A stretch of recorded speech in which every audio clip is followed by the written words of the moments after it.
চিকিৎসানের school বর্তমানে ছুটি এবং সে কি করবে ভাবতেছে। এমন সময় তার মাথায় চিন্তা এলো পাহাড়ে ঘুরতে যাবে। দেরি না করে তার ব্যাগ থেকে সে টাকা বের করে এবং ব্যাগ নিয়ে মার্কেটের দিকে ছুটতে থাকে।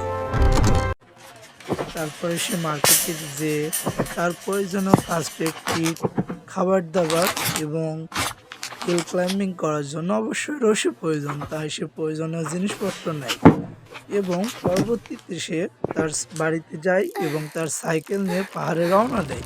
ওএমজি কি ওটা একটা ভাল্লুক! ওই আমা এবার চিকিৎসান কি করবে দেখা যাচ্ছে। চিকিৎসান ভাল্লুক দেখে দৌড়াতে থাকছে, দৌড়াতে দৌড়াতে সে পড়ে গেল। ও মা! সে দেখা যাচ্ছে নদীতে পড়ে গেল। এবার হয়তো সে রেহাই পেল ভাল্লুক থেকে। এবারের মতো বেঁচে না না, গেলাম। আবার কি কোনো ওটা? নতুন বিপদ সে এলো? তো ভাল্লুক থেকে রেহাই পায় না দেখা যাচ্ছে। দেখতে থাকো বন্ধুরা, যাক বাবা, বাঁচা গেল। কিভাবে রেহাই পাবে। যাক, এবার সে বাঁচতে পারলো। তার এদিকে সন্ধ্যা লেগে গেছে, তার ঘোড়া সম্পূর্ণ মাটি হয়ে গেল। মনটা উদাস চিকিৎসা। বন্ধুরা, লাইক করো। চিকি চ্যান